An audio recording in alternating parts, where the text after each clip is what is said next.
కదా ఇప్పుడు పుష్ప రాబోతుంది సేమ్ ఆ ఫ్లేవర్ నాకు కనిపిస్తుంది వెంటనే ఇదంటే కొద్దిగా మీకు ఇబ్బంది కదా సార్ ఇది అంటే అలా కాదండి ఇదంతా ఇప్పుడు పుష్పలాగా ఇది కూడా 90s లో జరిగే కథేనండి సో మీ గెటప్లు అంతా 90s లో అందరూ సిమిలర్గా ఉంటుంది ప్లస్ ఊర్లో జరిగే క్యారెక్టర్లు సో మీరు దానికోసం జీన్స్ లేసి అలాంటి ఏం చేయలేమండి సో మీరు దీని ముందు చాలాసార్లు ఇప్పుడు దసరా వచ్చినప్పుడు అలాగే అన్నారు మీరు అదే అలాగే పుష్పలాగా ఉందండి సో ఏ సినిమాకి ఆ సినిమా కంటెంట్ అండి సో పుష్పాది వేరే కథ మాది వచ్చి ఒక ట్రాక్టర్లు అండ్ ఊర్లో గోన్ సంచులు వాటి మీద జరిగే కథ అండి సో ఇది దీంట్లో మొత్తం యాక్షన్ ఉండదండి దీంట్లో 3 ఫైట్లే ఉంటాయి కానీ దీంట్లో more of an emotional script అండి ఇది సో మీరు అనుకున్నట్టు ఇది ఫుల్ యాక్షన్ మాత్రమే కాకుండా చిన్న ఎమోషనల్ డెఫినెట్గా ఫీల్ అవుతారు కొన్ని చోట్ల బాధపడుతుంటారు అన్ని so it's mix of emotion అండి it's not a serious film it's not an action film అంటే నీ అంత మూర్ఖుడు ఉండడరా అని అన్నారు కదా అంటే ఏంటి ఆ మూర్ఖత్వం ఎందుకు వచ్చింది ఆ క్యారెక్టర్కి ఏంటి ప్రతి ఒక్కరి మనిషిలో ఉంటుందండి అంటే మనం కూడా ఎక్కడో చోట ఏదో ఒకటి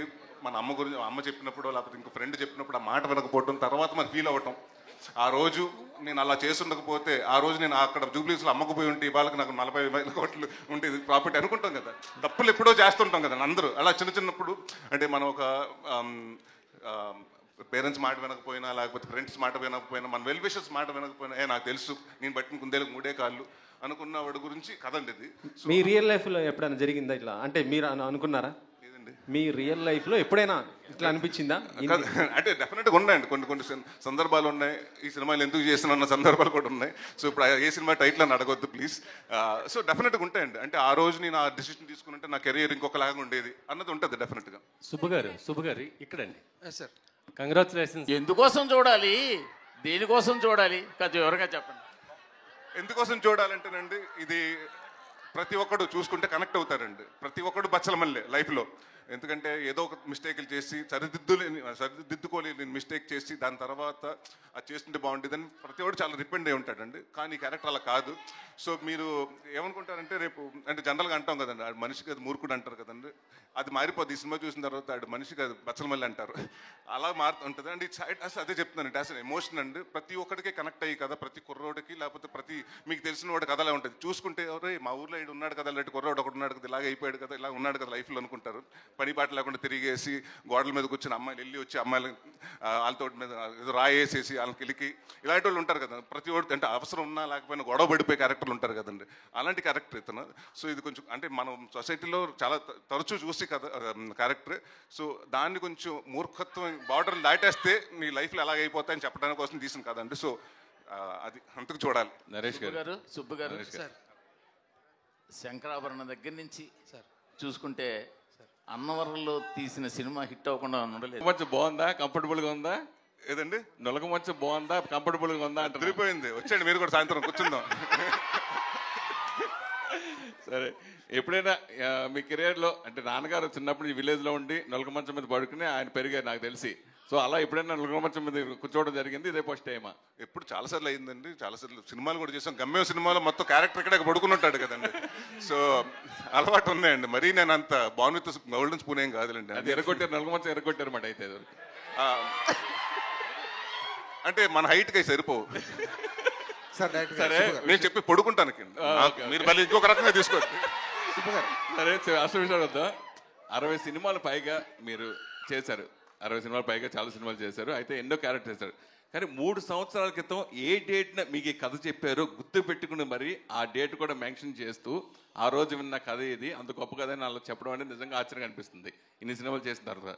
సో మీ రియల్ లైఫ్లో ఇలాగ ఎన్నో సరిదిద్దుకోని తప్పులు ఇందాక ఎమోషనల్గా డైరెక్ట్గా చాలా అద్భుతంగా మాట్లాడారు అది రియల్గా జరిగింది అది మీ రియల్ లైఫ్లో సరిదిద్దుకోని తప్పు మీరు ఎప్పుడు ఏమైనా చేశారా అలా ఎప్పుడైనా మీరు బాధపడే సంఘటన ఏదైనా ఉందా? చాలా ఉన్నాయండి చాలా సందర్భాల్లో అంటే ఎప్పుడు కొన్ని నిర్ణయాలు సరిగ్గా తీసుకోకపోవటం వల్ల చేసిన సినిమాలు ఉన్నాయండి అది చేస్తుండకపోతే నా కెరీర్ ఇంకొక రకంగా ఉండేది అనుకున్న ఇది కూడా ఉన్నాయి అండ్ డెఫినెట్గా చాలా ఉన్నాయి అండ్ ఒకటి ఏంటంటే చాలాసార్లు చెప్పాను నేను మా ఫాదర్ ఆ రోజు హాస్పిటల్లో ఉన్నారు ఆ రోజు నాకేంటంటే దాదాపు 56 మంది ఆర్టిస్టులు ఆ షూటింగ్ చేయాల్సి వచ్చింది ఆ ఒక్కరోజు నేను షూటింగ్ వెళ్ళకపోతే బాగుండేది అనిపించిందండి ఇప్పటికీ అది రిగ్రెట్ ఉంటుంది. అమృత ఈ సంవత్సరం హనుమాన్ జనవరిలో హనుమాన్ సినిమాతో బ్లాక్ బస్టర్ కొట్టారు అలాగే ఇప్పుడు క్రిస్మస్తో ఇయర్ ఎండింగ్ అవుతుంది సో మళ్ళీ బ్లాక్ బస్టర్ కొట్టబోతున్నారు ఈ సినిమాతో. అవును.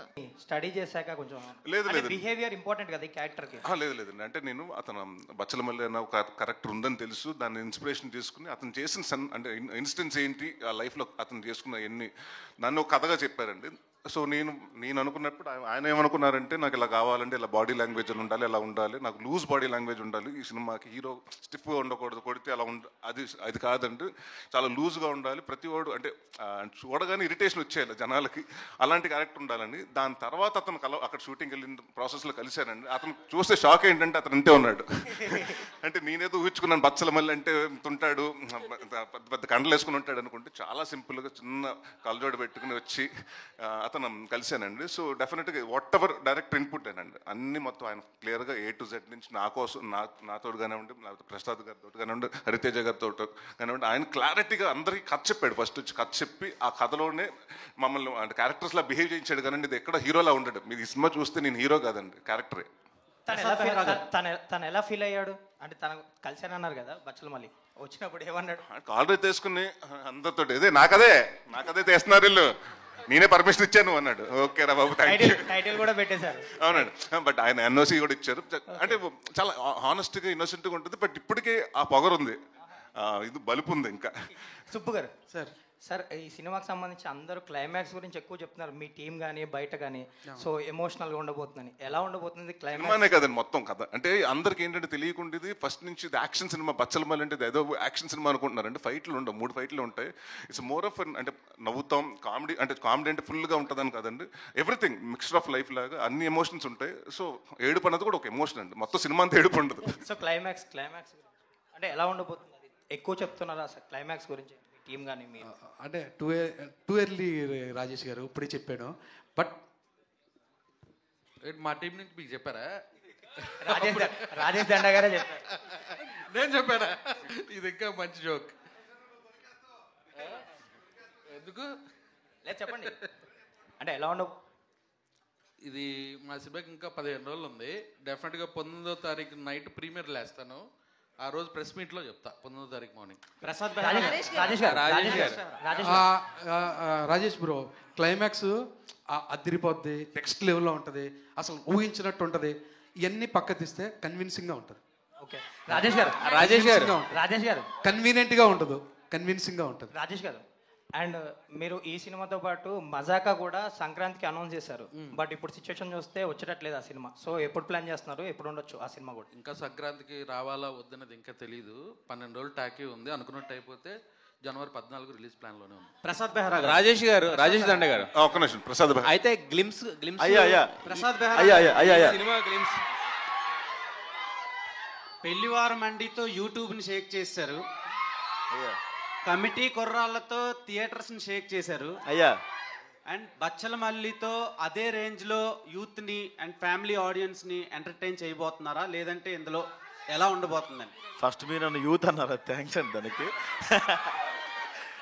నాతో పాటు ఇంకా ఇంకొక అతను ఉన్నారు వైవ హర్ష అని. సో కామెడీ కూడా బాగానే ఉంటుంది సార్. రాజేష్ దండ గారు ఇక్కడ సార్, ప్రసాద్ గారు అంటే గ్లిమ్స్ లో మీరు యాక్చువల్గా భగవద్గీత ఇక్కడ అయ్యా మీ క్రేజ్ చూస్తుంటే ఇప్పుడు ఫ్యాన్స్ ఆ కేకలు వింటుంటే మీకు ఒక స్టార్ హీరోకి వచ్చిన క్రేజ్ లాగా అనిపిస్తుంది. ఎలా ఫీల్ అవుతున్నారు? ఒకవేళ ఎవరైనా కథ తీసుకొచ్చి ప్రసాద్ హీరోగా చేస్తావా అంటే చేస్తారా? సార్ నేను పుల్ ఆఫ్ చేయగలను, నా స్టోరీ అంటే చేస్తాను సార్. ప్రస్తుతం జరుగుతుంది సార్. మళ్ళీ ఉంటాయి సార్, అనౌన్స్మెంట్లు వస్తాయి మైసూర్ కంపెనీ. హరితేజ గారు హాయ్ అండి. హలో. బిగ్ బాస్ 2 సార్లు వెళ్ళారు. ఇక్కడ కూడా యాక్టింగ్ అండ్ యాంకరింగ్ 2 కూడా చేస్తారు. మీ లక్కీ నెంబర్ 2. మీరు చెప్తుంటే ఇప్పుడు ఆలోచిస్తుంటే 2 అని అనిపిస్తుందండి. All the even numbers basically 2, 4, 6 అలా వెళ్తుంది. హరితేజ గారు అంటే ఎక్కువగా కామెడీ మాకు ఎక్కువ యాక్సెప్ట్ చేస్తాం. బట్ ఇందులో నరేష్ గారు అంటే కామెడీ ఎక్కడ ఉండదు, డిఫరెంట్ రోల్లో చూస్తున్నారు అంటారు. ఏంటి ఆ డిఫరెంట్ రోల్ ఒకసారి కొంచెం బేసిక్గా నేను ఎప్పుడు అనుకుంటూ ఉంటానండి, ఒక్క సినిమాలో కామెడీ హిట్ అయింది, ఎస్ భగవంతుడి దయ, వెల్ అండ్ గుడ్, మీరు అందరూ ఆదరించారు. కానీ అదొక్కటే నా బలం కాదు, నా బలం ఇంకా చాలా విషయాల్లో ఉంది. అది బయటికి తీసుకొచ్చే డైరెక్టర్ ఎవరన్నా రాస్తే, అంటే emotion anything, because I am a performer, I love to perform. So నాకు ఆ స్కోప్ ఉంటే బాగుంటుంది అని నేను చాలా మేనిఫెస్ట్ చేశానండి every day. I don't know, ఆ మేనిఫెస్టేషన్ డైరెక్ట్గా సుబ్బు గారి దగ్గరికి వెళ్ళి ఆయన చెవులో పడిందేమో, నాకు ఈ పాత్ర ఇలా వచ్చింది. సో ఎంత కుదిరితే అంత విశ్వరూపం చూపించవచ్చు అనేలాంటి ఒక అద్భుతమైన ఇమోషనల్ క్యారెక్టర్. అండ్ నేను అన్ని రకాల క్యారెక్టర్లని పోషించగలనన్న విషయం అందరికీ తెలియాలి అన్న నా ఒక ఆశ ఈ సినిమాతో తీరబోతుంది అన్నది నా ఆనందం. నరేష్ గారిని చిన్నాన అన్నారు కదా మీరు, సో ఆయన ఏం చిన్నాను ఏంటి, నా రోల్ ఏంటి అని అనిపించలేదా డైరెక్టర్ చెప్పినప్పుడు? నరేట్ అక్కడ మంచి అద్భుతమైన ట్విస్ట్ ఉందండి. ట్విస్ట్ అంటే ఒక క్యూట్ ట్విస్ట్ ఉంది. ఆయన నాకు చిన్నాన్నే కానీ నిజంగా చిన్నాన్న అలా ఉండదు క్యారెక్టర్. ఇంకా వయసులో చిన్న ఆయనే, కానీ నేను అలా ప్రేమగా పిలుస్తూ ఉంటాను, వరసలో అలా పిలుస్తూ ఉంటాను అనమాట. బాగుంటుంది మా ఇద్దరి కాంబినేషన్, చాలా క్యూట్గా ఉంటుంది. ఇంతకన్నా ఎక్కువ చెప్తే మళ్ళీ తిడతారండి, కాబట్టి మీరు 20th చూడండి అదేంటో. నరేష్ గారు, అంటే మీ నుంచి వచ్చిన మల్టీ స్టారర్ సినిమాలన్నీ కూడా సూపర్ హిట్ కదా, మళ్ళీ ఎవరితో అయినా జతకట్టి రాబోతున్నారా? అంటే ఇప్పటివరకు నన్ను ఎవరు అప్రోచ్ అవ్వలేదండి. డెఫినెట్గా అప్రోచ్ అయితే మంచి క్యారెక్టర్ ఉంటే డెఫినెట్గా చేస్తానండి. అండ్ ఆల్వేస్ అంటే గేమ్ ఫర్ మల్టీ స్టార్ మీరు ఫస్ట్ నుంచి చూసుకుంటే. సో నాకు కూడా చేయాలని, చాలామంది యాక్టర్స్ తోటి ఇంకా చేయలేదు నేను, అందరితో అవకాశం దొరికితే ప్రతి ఒక్కరితో చేయాలి ఉందండి. నరేష్ గారు చెప్పండి సార్, తెలుగులో ఒక సామెత ఉంది, కాళ్ళు అదే మర్చిపోయారు సామెత, కార్లు ఓల్డ్ అవుతాయా సార్? కాపురం చేసే కళ కాళ్ళు దొక్కినప్పుడే తెలుస్తుంది అంటారు. అలాగే సినిమా హిట్ అవుతుందా లేదా అనేది గ్లిమ్స్ చూసినప్పుడు కానీ, మీరు ఇందాక ట్రాక్టర్ మీద వచ్చినప్పుడు కానీ, ఇప్పుడు టీజర్ చూసినప్పుడు కానీ తెలిసిపోతుంది. టీజర్ అయితే ఎక్సలెంట్గా ఉంది. థ్యాంక్ యూ అండి సార్. సినిమా బ్లాక్ బస్టర్ అని చెప్పడానికి ఇదే నిదర్శనం. ఈ ప్రమోషన్ కూడా చాలా ఇన్నోవేటివ్ ఉంది బ్రదర్. ఎంతకంటే ఎక్కువ చెప్పలేను. సినిమా అయితే బ్లాక్ బస్టర్ అవ్వాలని కోరుకున్నాను సార్. Thank you. అండ్ ఇంకొకటి ఏంటంటేనండి, నాకు నాంది సినిమా హిట్ అయిన తర్వాత ఎక్కువ ఫస్ట్ ఫోన్లు వచ్చినాయన్నీ మీరే, మీ ప్రెస్ వాళ్ళే, ప్రసాద్ మల్టీప్లెక్స్ ఐమాక్స్ నుంచి ఫోన్ చేసి ప్రతి ఒక్కరండి 11:30 కాడి నుంచి అంటే ఇంటర్వల్కి అయ్యేటప్పటి నుంచి ఫోన్లు వచ్చినాయి. So I'm expecting the same phone calls for this film also on 20th December. All the best sir. Director గారు సార్, ఇప్పుడు ఒక మూర్ఖుడి కథ అనేసి చెప్పారు సార్. ఒక మూర్ఖుడి వల్ల అడ్వాంటేజెస్ కన్నా డిసడ్వాంటేజెస్ ఎక్కువ ఉంటాయి కదా సార్. అంటే దీనివల్ల ఏదైనా స్టోరీ వల్ల యూజ్ఫుల్ మెసేజ్ ఏమైనా ఉండబోతుంది అనేసి అనుకోవచ్చా?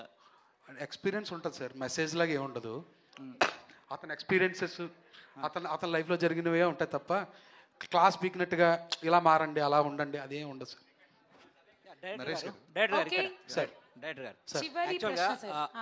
అంటే ఏ మనిషి అయినా అంటే ఒక మనిషి పుట్టుకతో మంచివాడా చెడ్డవాడా అనేది మనం చెప్పలేం సార్. పరిస్థితులు అనేవి అతన్ని ప్రేరేపిస్తుంటాయి. అంటే పరిస్థితులను బట్టే మనిషి మంచి చెడు వైపు వెళ్తారు కదా.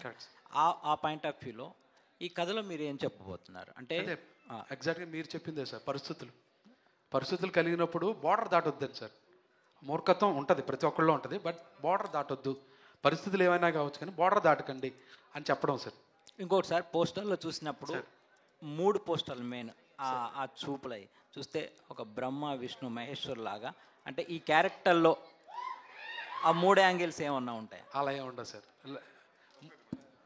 సార్ ఇది 95 నుంచి 2005లో జరిగి కదండి. సో 3 క్యారెక్టర్ అదే వేరియేషన్స్ అంతేగాని బ్రహ్మ విష్ణు మహేశ్వర్ కాదండి అది. సో బట్ ఆ డిఫరెన్స్ చూపించడానికి, ఆ ఏజ్ డిఫరెన్స్ చూపించడానికి అది దానివల్ల ప్రయత్నం చేస్తామండి. అది all the best. Thank you. Naresh గారు సార్ చెప్పండి సార్. ఇది చివరి ప్రశ్న. Thank you. చెప్పండి సార్. సో మీరు ఒక యాక్టర్గా మిమ్మల్ని మీరు ఎక్స్ప్లోర్ చేసుకోవడానికి ట్రై చేస్తున్నా అని చెప్పేసి మీరే అన్నారు. అవునండి. But current generation as of now ఇప్పుడు కామెడీ సినిమాలు ఎక్కువ మిస్ అవుతున్నారు జనాలు. అవునండి. ఫ్యామిలీ మొత్తం చూసి ఆనందించే కామెడీ సినిమాలు అనేవి తగ్గిపోయినాయి అసలు. చాలా వరకు నా నెక్స్ట్ 2 సినిమాలు కామెడీ సినిమాలేనండి. ఓకే. నెక్స్ట్ ఇయర్ 2 సినిమాలు కామెడీ చేస్తున్నాను. అండ్ 2026లో సుడిగాడు 2 ఉంటుంది. Sudigadu. Thank you everyone. Thank you so much Naresh.